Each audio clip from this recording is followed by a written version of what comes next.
నమస్తే మిత్రులారా, నేను జర్నలిస్ట్ రమేష్ని. ఈ రాష్ట్రంలో యూరియా షార్టేజ్ పైన రఘునందన్ రావు గారు భలేగా మాట్లాడారు. అసలు ఎట్లా మాట్లాడిందంటే, ఇటు సింధూర్ ఆపరేషన్ సింధూర్ జరగడం వల్ల చైనా మనకు 50,000 మెట్రిక్ టన్నుల యూరియాని అందియలేదు, అసలు కారణం ఇది అనుకుంటూ మళ్ళీ ఆయన మాట్లాడుతూ ఉన్నాడు. ఈయన ఎట్లా అంటే అవకాశవాది.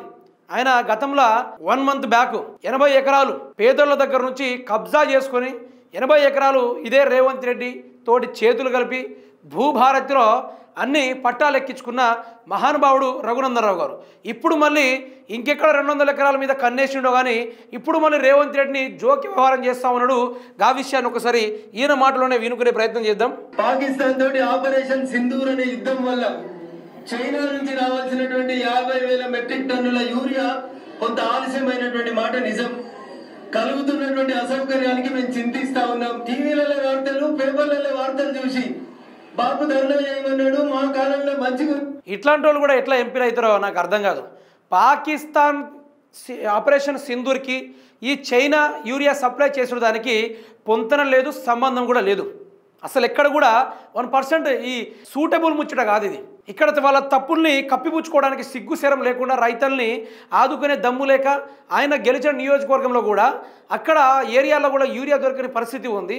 అట్లాంటి టైంలో కూడా మళ్ళీ బీఆర్ఎస్ పార్టీ మీద ఏడవడానికి వచ్చిండు రఘునందన్ రావు. అంటే నేను చెప్తున్నా, ఈ తెలంగాణ రాష్ట్రంలో ఏ రాజకీయ నాయకులు ఉన్నారో ఆ రాజకీయ నాయకులకు వాళ్ళ బతుకులకి వాళ్ళు సక్రమంగా కేసీఆర్ పేరు తీయకుండా పరిపాలన చేసుడు చేతన కాదు.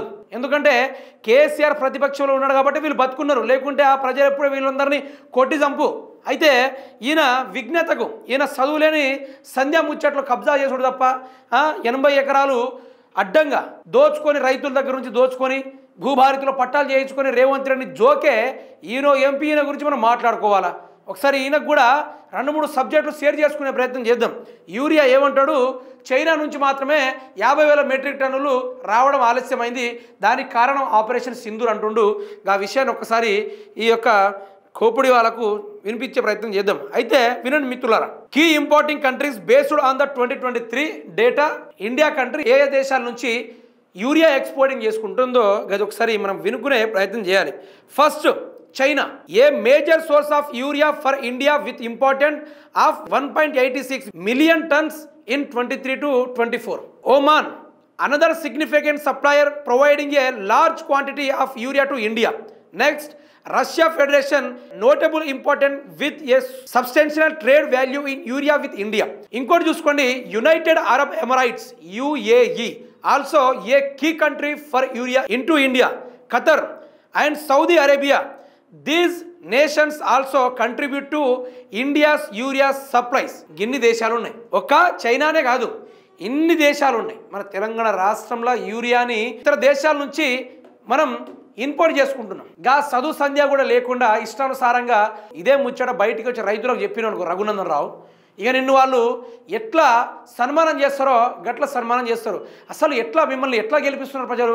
దొంగతనం చేసిన వ్యక్తినేమో ముఖ్యమంత్రిని చేసిర్రు, అన్ని రంగాల్లో అభివృద్ధి చేసిన వాళ్ళనేమో మంత్రులను చేసిర్రు.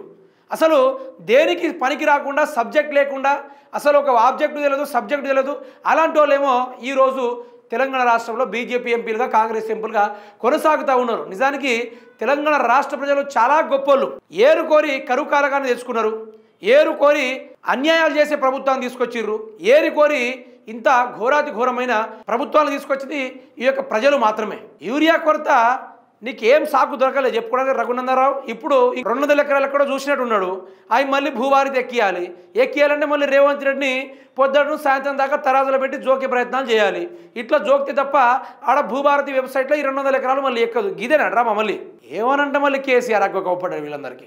కేసీఆర్ ఒక ఫోన్ కాల్ తోటే లక్షలలో వేలలో మెట్రిక్ టన్నుల యూరియాలు తెప్పించాడు. మీరేం చేసిర్రు? మళ్ళీ కేసీఆర్ మీద చేసుడు తప్ప. అంటే వీళ్ళకు పరిపాలన చేతన కాదు, మాతోటే ఏం కాదు, అంత కేసీఆరే మొగోడు, కేసీఆర్ అంత మొగోళ్ళం మేము కాదు అనుకుని వీళ్ళు డైరెక్ట్గా ఒప్పుకుంటున్నారు. ఇది తెలంగాణ సమాజ ప్రజలు మేలుకొని అర్థం చేసుకోవాలి.